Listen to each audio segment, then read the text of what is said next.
Hello, my people. Welcome back to Breaking News Nigeria. So, guys, the latest development from the Kanu trial has sent shocking waves across Nigeria's political landscape. The IPOB leader defense team reportedly listed high-profile names like Nyesom Wike, Charles Oludo, Abubakar and Malim, and even T.Y. Danjuma among the 23 witnesses. And now everyone is asking why these people, what does Kanu know that we don't want? Like, what is going on? Because this is really shocking. Like, of all people, it is Soludo, David Umahi, Abubakar, T.Y. Danjuma that Mazenam Kalu is bringing out to come as his witness, like to come and testify. Like, this is shocking. Now, this has sent shocking waves across the southeast. They have been asking questions, what is going on? They've been asking the lawyers, what is going on? Why is Mazen Namdekalo choosing this set of people? Because we all know that David Umaya does not always like to hear Mazen Namdekalo's name at all. He doesn't like it. Okay, take it for instance, the protest that went on. These people that Mazen Namdekalo said they should come and testify for him never even came. They never even came for the protest at all. Even when Showore say that, okay, I want Ludo to join this protest, they never came out. Anyway, guys, I would love you guys to listen to this video and watch what Arise TV said about this particular issue, and I'm going to be right back. Please don't forget, drop your thoughts in the comment section below. To the Free Nnamdi Kanu protest on Monday, where despite court orders, protesters led by activist Omoyele Sowore trooped out to demand the release of the leader of the indigenous peoples of Biafra. Well, on Tuesday, a magistrate court ordered the remand of Aloy Ejimako, one of the lawyers representing Nnamdi Kanu, in Kuje prison. The police arrested Ejimako after he joined protesters demanding Kanu's release and charged him alongside 12 others with various offenses, including criminal conspiracy, disobedience of a lawful order, inciting disturbance, and disturbance of public peace, contravening sections 152, 114, and 113 of the Penal Code law. This development has escalated the controversy surrounding the protest, while legal observers note that while lawyers have the constitutional right to peaceful assembly, their arrest during the protest they participated in adds another layer of complexity to an already contentious case involving freedom of expression, the right to protest, and due process. Well, activist Omoyele Sowore, in response to this detention, actually put out a post on X, and he wrote, "It is unfortunate that the Nigerian Bar Association has remained quiet regarding the unwarranted and unjust detention of Nnamdi Kanu's lawyers, Aloy Ejimako and Barrister Okereke Kingdom Nnamdi. President Afam Osigwe, what is going on? Hashtag Free Nnamdi Kanu now." In the meantime, the Center Against Injustice and Domestic Violence has called on the Nigerian Bar Association to take immediate disciplinary action against Aloy Ejimako for alleged professional misconduct. In a statement, the group condemned the lawyer's appearance at the protest ground, describing it as a clear breach of professional ethics and a violation of Rule 33 of the Rules of Professional Conduct for Legal Practitioners 2023, which deals with sub judice statements. And according to the rule, and I'll read this statement in part, it says, a lawyer or law firm engaged in or associated with prosecution or defense of a criminal matter shall not, while litigation is pending, make or participate in making any extrajudicial statement that is calculated to prejudice or interfere with the fair trial of the matter, adding that the law expects that lawyers argue their cases in court, not on the streets, in protest grounds, or on media platforms. I mean, Vimba, I'm coming to you. Mr. Ejimako's participation in this protest is, they say, is tantamount to trying to sway public opinion and, by extension, the court's view on the matter still under adjudication. I mean, your thoughts on, some of all of these things that I've unpacked before, we discuss on the issue of Nnamdi Kanu as well, because I believe that he has also filed. Yes, very complex issues. And I think in this instance, I always like to say two things can be true at the same time. The first issue is dealing with the incarceration of the lawyer and the other group of activists. Now, when you look at that FIR report and the issues that they are being indicted for, there are a number of concerns. The number one concern being people are saying that, but this group also included Showore himself, but Showore is a free man, and the other 13, I believe, are in prison. So why is there separation between those who have been arrested? If they were all together in a group and alleged to have all committed the same offense, why is there this selectivity? So that means that clearly the playing field is not level. The rules are not applying equally, and many people are even challenging and contesting those rules to say, well, is this really what transpired? Were they really causing public disruption with their protest? Besides the fact that they did stay within the limits prescribed to them, when they tried to go beyond those limits, the police acted, and they were peaceful in their execution. However, another issue that I brought up earlier that I'll bring up is this issue of chanting war songs, and I think we have to be careful now with where we're going. I drew parallels with the case of Julius Malema in South Africa, who was taken to court over chanting a war song. If you remember, he has a song called Kill the Boer, and he says that it's not an insightful song because it's a remnant of their liberation past. So we now need to start having a conversation in Nigeria about whether chanting of war songs that are remnants of a struggle of the past do constitute a public disruption in some form or the other. In South Africa, it was ruled to have been within the constitutional right of any activist or advocate to chant any war song they want. Now it's set for the Nigerian law to set their own precedent on this issue. Now that's on one aspect. On the aspect of sub judice, the rules are clear. This man was on the streets advocating for and vocalizing for a case that should have been in defense as of that point. Of course, we've seen a number of issues that have come up with regards to delaying going into that defense. But at this time, I think that we need to focus our attention to the defense, because the prosecution have rested their case, and it's now up to Nnamdi Kanu to put forward his own defense. I know there are other developments that you'll come to, but and it's now not only is it up to him to put forward his defense, but it's also up to the public, civil society, to hold the judiciary accountable to ensure that his defense is treated fairly, it's given in a fair environment, and that he has access to all that he needs to be in order for him to provide a thorough and robust defense for himself. I think I hope I've dealt with many of the substantive issues, but yeah. I mean, in terms of Ejimako being, detained in Kuje and all of that, you would wonder, I mean, he's a lawyer, shouldn't he have known the rules? But I'm sure that there'll be other, lawyers that would actually come and argue his case as well as to whether or not he had the right to protest at the same time.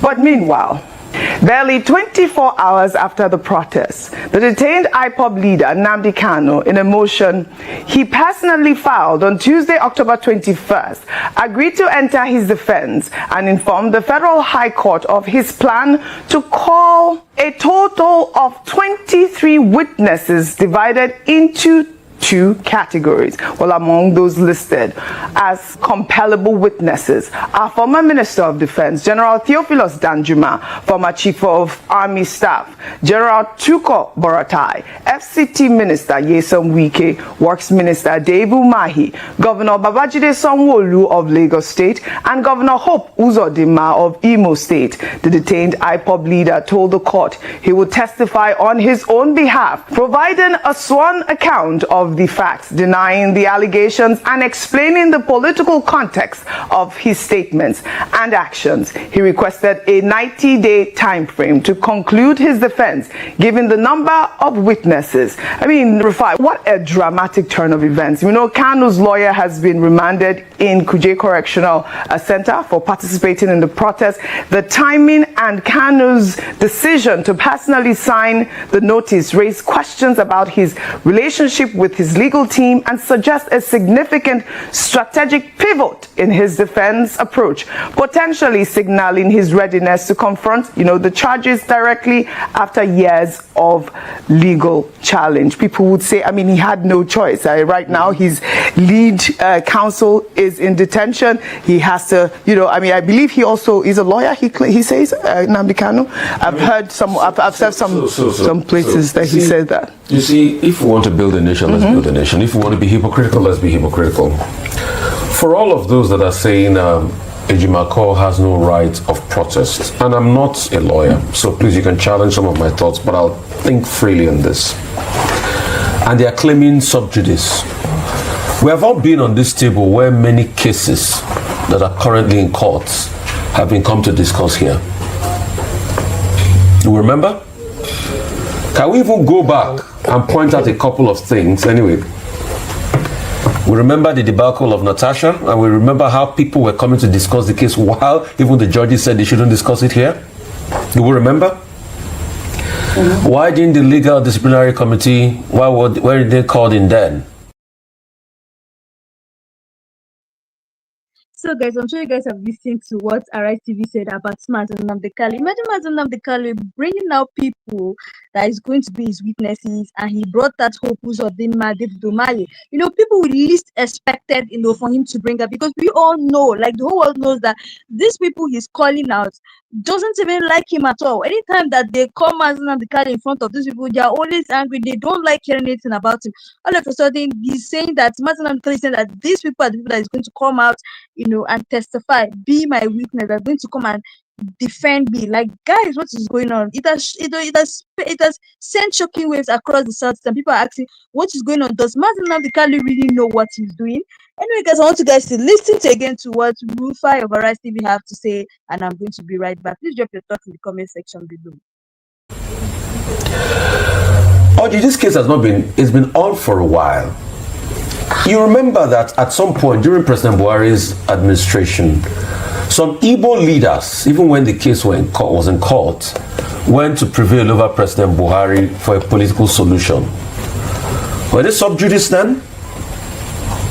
I'm talking about those Igbo leaders. Yeah. Recently, we've heard that governors like Alex Oti and a couple of other governors, I think governor of Imo State, have been talking to the president about a case currently in courts.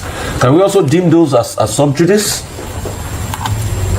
So please, I don't know anything in law, but I just think out loud. So please, you can educate me. I'm open to education. We will learn more. No. So I want to learn. A huge debate. No. And that's why I'm asking. And I've cited by position that were these engagements sub judice, the one that the great elder statesman from the south is that even finally passed after that negotiation with President Buhari at an early, was a former federal minister in the 60s in this country. They went to President Buhari to ask and beg that Nnamdi Kanu should be released political solution. The governors that have been talking to the president as regards that, are these also sub judice? Because when you say, okay, Ejimako went to protest about a case in court, and you say, okay, sub judice, you should know better. Now he's been detained and he's been taken against his right. We forget he's a citizen first. Well, those other instances where they sub judice. That's just what I want to. And please, let's also put a background on this case. We've also had a court in this country that have said Nnamdi Kanu did no wrong, I should be discharged and acquitted, and appeal courts before this case had been taken to the Supreme Court. So let's also put that in the context of this conversation. Right. When Nnamdi Kanu said he wants to go ahead with the defense process, yes, he has a right. But also, it's only incumbent on let's even make a verification if he was the one that listed these people out. And let's make a verification on that process that was said that came from him, and let him go through his defense. A man has a right to be able to defend himself. Right. I am not saying that we should not, have a definitive stance on the rule of law in this country. But all I point out every day is the hypocrisy. Selective I application. mean, there are people now that we see them carrying guns and everything, bandits, having peace meetings and all that. Nobody have arrested them now. Okay. Their matter is not in court, it's not sub judice now. All right. So that one is out there. Then secondly, we have also seen people that were pardoned, bandits, criminals that were pardoned. All we are also saying is the political solution that you feel was good for the bandits that people speak for, give it to this man and charge him that if any other thing is done again, then actions will be meted out. That's all what a lot of people are calling for in this regard. Yes. That's just it. So if you call him all sorts of things, you call him a terrorist and everything, but you've done it for some bandits in the past now, why is it so different? All right. That's all I'm asking. All right. I'm not saying I support the way he went about it. I'm not saying I support all his abuses. All right. You did the same process people are saying do for this man, for other people that we saw. You even rehabilitated them. Like Dr. Bati said, you give them ashwebi and jollof rice and pepper soup. These are people that carry gun. No? I'm not sure now they can't ever. Did you ever see any gun is going to shoot people? But these are even people that carry gun. No? That kill criminals. That criminals that committed heinous crimes. So all right. You gave them a waiver and you said they should be good members of society again. All we are just saying is for the sake of balancing and for the sake of let's have fairness. All right. Let that same thing be done to Nnamdi Kanu, and let's also charge him that all the insecurity there that people attribute to you, let it stop. All right. So that at least when Nnamdi Kanu is out of the picture, anybody that does this thing again, we say, okay, we know this is criminality. That's all I'm arguing, you know. The names that he mentioned, though, as compellable witnesses, I mean, I wonder how that will play into his, defense and all of that. He's asking for 90 days. I believe the last time there was a ruling by James Judge Omotosho, he had said that Nnamdi Kanu should conduct his case within 6 days. So I don't know. I mean, he's now asked for 90 days. It seems like another extension. But yesterday was this Free Nnamdi Kanu protest, and there were many dimensions to the protest. We saw a clergyman calling out notable pastors, including Pastor Enoch Adeboye, as well as Pastor Tunde Bakare, saying that instead of enjoying tithes and offerings, they should be present at the protest. Well, the same priest was seen running and taking cover after police dispensed tear gas. Let's take a look. I've come as an Episcopal Lord. I was expecting to see my colleagues. I've not seen anyone yet. I've not seen Pastor Adeboye, Enoch, Gezi. I've not seen Pastor Tunde Bakare. Pastor Tunde Bakare, where are you? You came to the streets to dislodge Goodluck Jonathan for his good economic policy, social reform.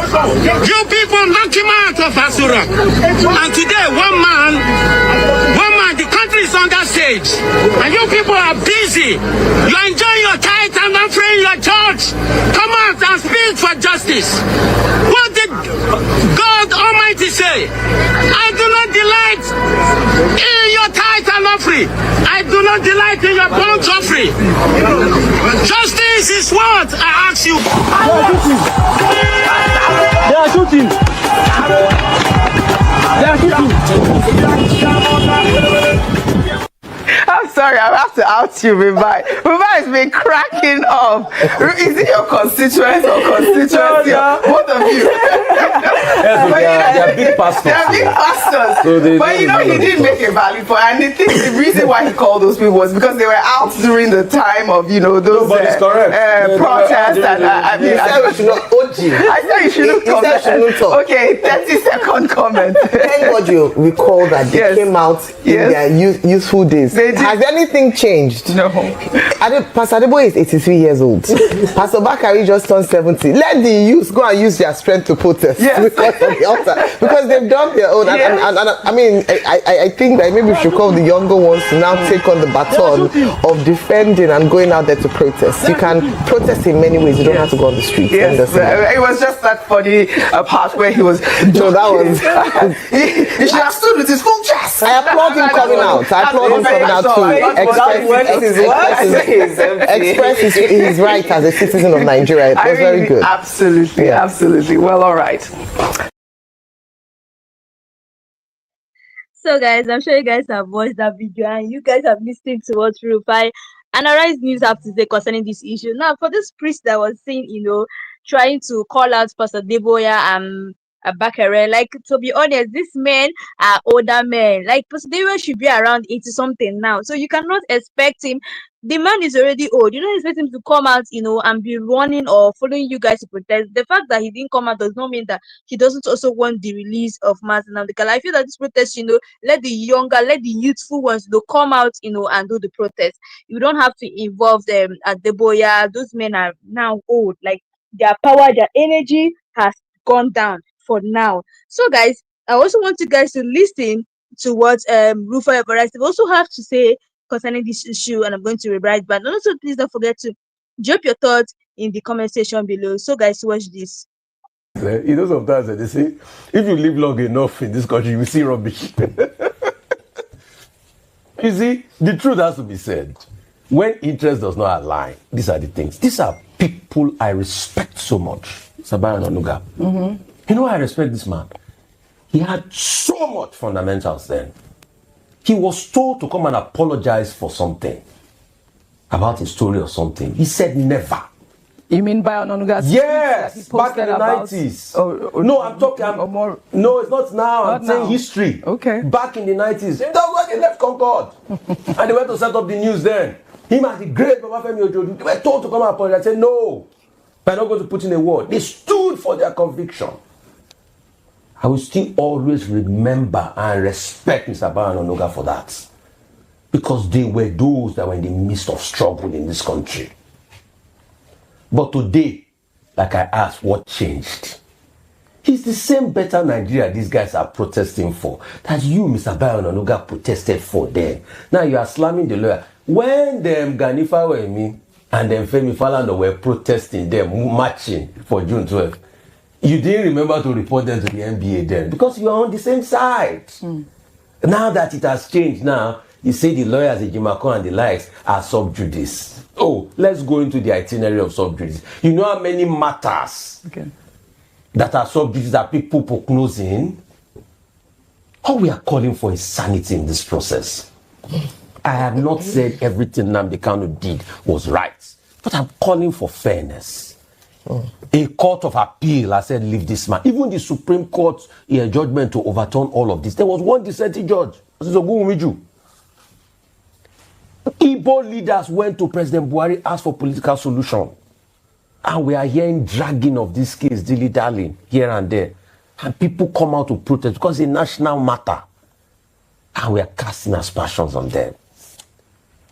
This is the same Mr. Bayan Onuga that we used to read all this articles. I used to press the neck of them about any small thing, bumper to bumper with the news.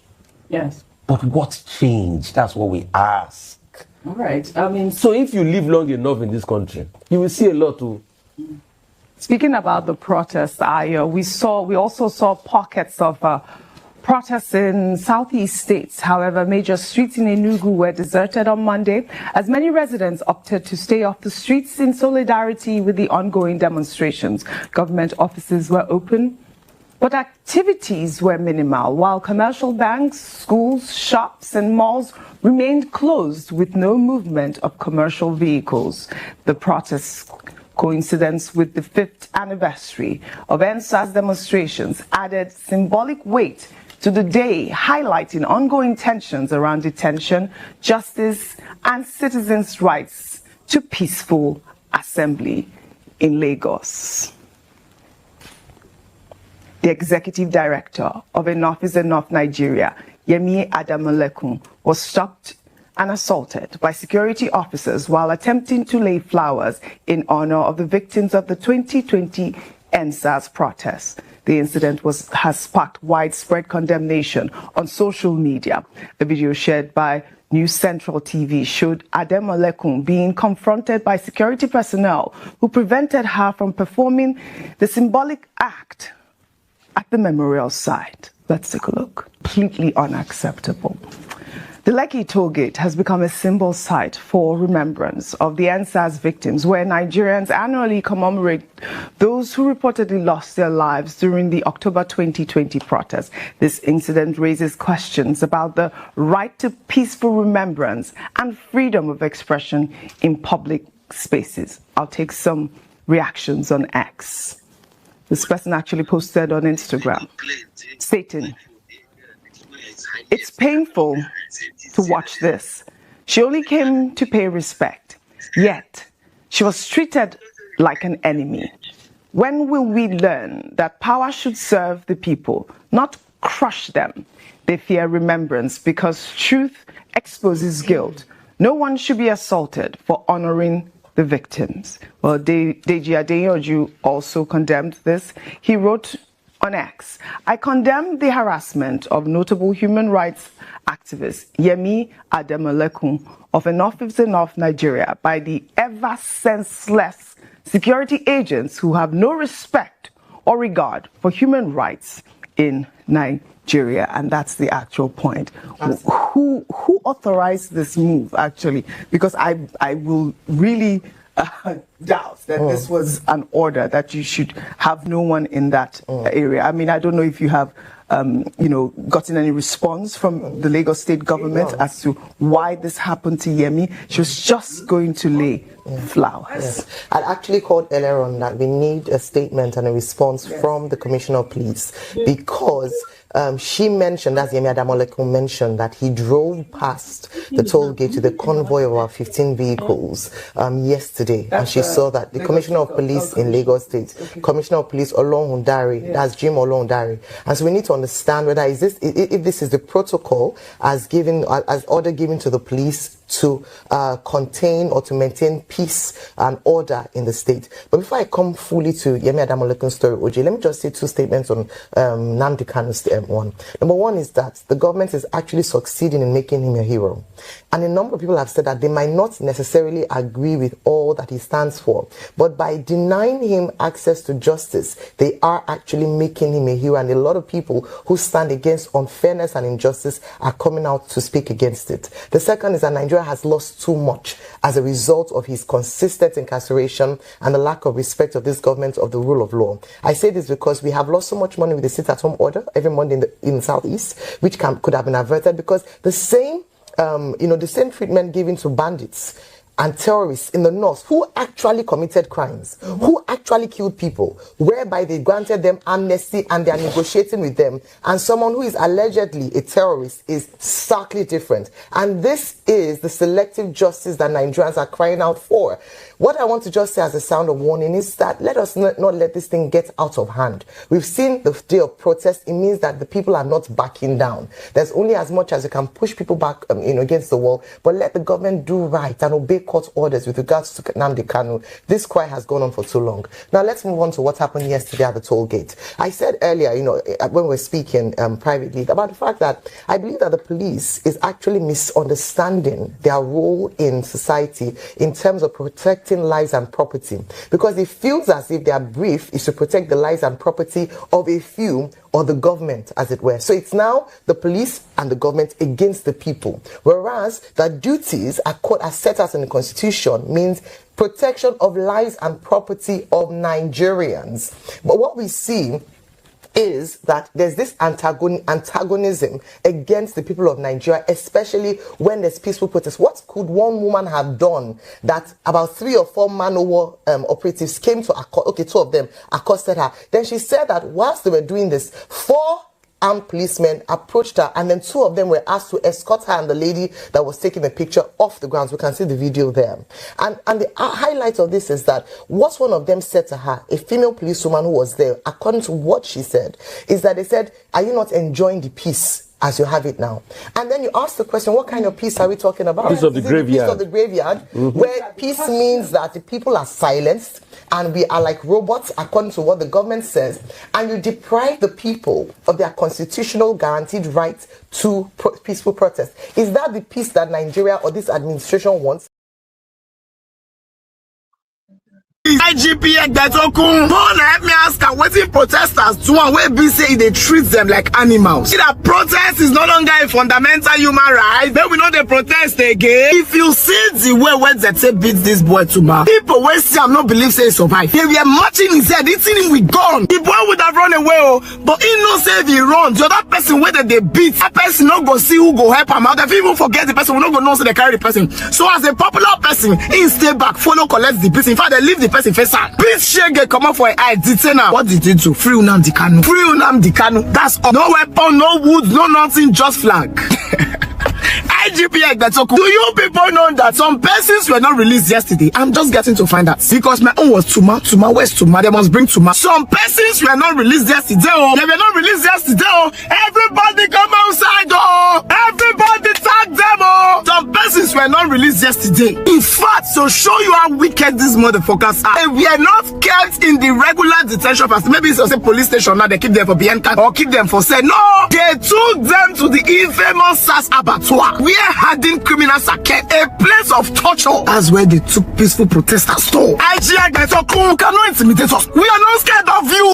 Precious Oruche, I'm not scared of you. What you are doing is wrong. And now go kill anybody who support your acts of wickedness towards peaceful protesters. Yes, you have a beef with Sowore because he call you illegal IG, because your tenure expired, they increase them magically, suddenly. If you have a problem with him, have a problem with him. We that are agitating for what we believe in, we have our rights. What you are doing looks personal. You carry on Nnamdi Kanu, brother. Welcome out for peaceful demonstration for your own brother. You keep on for SAS abattoir. You carry a lawyer. You keep on for SAS abattoir. And the 11 others, you pack all of them. You keep them where hardened criminals. Reports reaching me now and said that they carry them, they get Kuje Magistrate Court. They are taking them so that from them the alleged grand plan of remanding them in Kuje prison will be achieved. IGP Egbetokun left for me with a man's the court. Y'all need to know we are no longer scared. Arrest now water. No, don't take them! Take the Nigerian police force! If you have the number of the Nigerian police, call him! And tell him to stop this wickedness! Give them no peace! What law have they broken? These are midgets. People will get Kanu for brain. They talk, say, the case is in court. The court has said releasing them the Kanu. The court says that they don't respect the court. And when they reach poor man, but the law go stand like brick. Tag the IGP! Stop this wickedness, okay? Egbetokun! Don't leave a message where they say you don't use your mind and your brain. They don't say life day after IGP. Don't be harassed, don't die. So everybody go leave these positions. By focusing on reactions to the hashtag Free Nnamdi Kanu protest in Abuja and the southeast states led by activist Omoyele Sowore. The protest brought activities to a near standstill on Monday, October 20th, despite a court order and police warnings. Security operatives fired tear gas and gunshots to disperse protesters in Abuja who were demanding the release of the detained leader of the indigenous peoples of Biafra. In Abuja, the protest began near Transcorp Hilton with protesters chanting, "Free Nnamdi Kanu now." What do we want? Free Nnamdi Kanu now! What do we want? Free Nnamdi Kanu now! Free Nnamdi Kanu! We are here addressing the press, exercising our right to freedom of expression, and you can see what the police, what they are doing, the way they are intimidating us as citizens of this country. Free Nnamdi Kanu now! Don't take us off! Free Nnamdi Kanu now! Don't take us off! Nnamdi Kanu now! Nnamdi Kanu now! Nnamdi Kanu now! Let's go to beggar. Rally!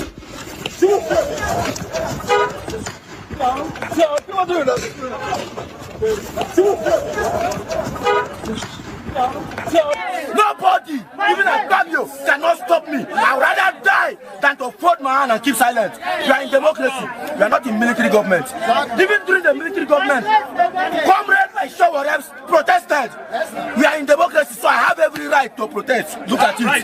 I'm a proudly Nigerian. The same police that I, James Mike, aka Flag Boy, aka You Talk You Die, I've been protesting for them to pay them good salary. I stood at the National Assembly for days protesting for Nigerian police. All they could do is to come out and tear gas me. Those continue to pursue their oppressors. Amen. Amen. He said, This was quite intense yesterday in Abuja. Meanwhile, President Tinubu's special advisor on information and strategy, Bayo Onanuga, criticized one of Nnamdi Kanu's lawyers for participating in the Free Nnamdi Kanu protest, raising concerns about professional ethics and the principle of sub judice. Onanuga, in a post on X, expressed disappointment over the lawyer's decision to join what he described as a shambolic protest, stating, and I'll pull up Bayo Onanuga's post on X there. He wrote, "I spotted Aloy Ejimako, one of Nnamdi Kanu's lawyers, among the small group of protesters mobilized in Abuja by Omoyele Sowore. I wonder what Mr. Ejimako was thinking when he decided to join this shambolic protest. As a lawyer, he should be aware of the principle of sub judice, particularly in relation to the ongoing treason case before the court, rather than focusing on preparing a strong case. Mr. Ejimako has resorted to extra legal tactics, joining a career anarchist. He describes Sowore as an anarchist. To influence the process, legal authorities should consider appropriate sanctions for unethical conduct of the bearded lawyer." And of course, you're laughing there, Rufai, you're laughing. Yeah, you're laughing. I'll give you the opportunity. Yes, he called him an anarchist. Well, in response to Onanuga's comments, Sowore stated that there is no law against a lawyer joining a peaceful protest, and that if Nnamdi Kanu is not released, even senior advocates of Nigeria will join the protest. Let's take a look.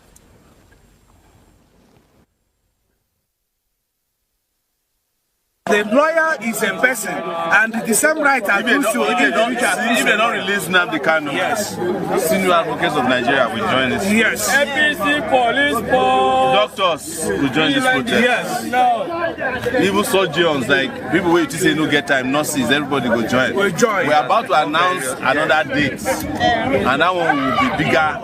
It will be the mother of all protests. Exactly. So they have a chance now. You know, when we were saying it, they thought it was a play. They thought it was play a few days ago when we say we are going to shut down this Abuja. Nothing happened in Abuja today. Even the judge that gave the order that we should not do protest, asked us to come back today. I heard he did not sit. He did not sit. He couldn't make it to his office. So we are not playing. We are not playing, but we are working to get our protesters, the legally arrested protesters. All right.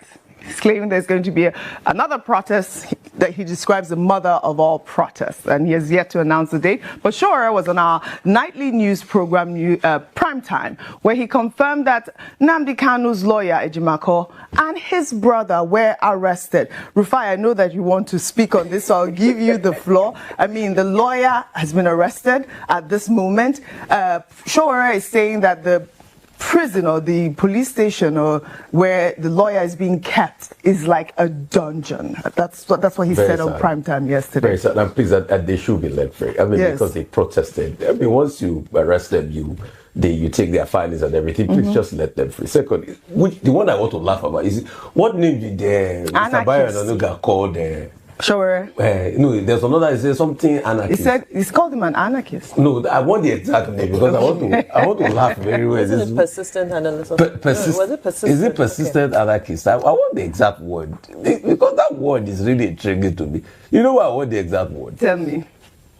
In the 90s, when Sowore was protesting at the university, and Mr. Bayo Onanuga with his paper was supporting Sowore there because the protests, they were all together. Sowore was not an anarchist then. No. When they were all together, didn't Sowore come out recently to say that even Mr. Bayo Onanuga played a fundamental role by supporting the career anarchist? So when they were protesting against June 12th, that Mr. Bayo Onanuga was part of against the military, Sowore was not a career anarchist then because the protest supported them. The likes of Mr. Bayo Onanuga giving Sowore coverage in his paper then, he was not a career anarchist then. So it is today now that Mr. Bayo Onanuga now remembers because he's in a government that they are protesting that is opposing what Sowore is today he remembers. This Nigeria will bust your mind, please. You know sometimes they say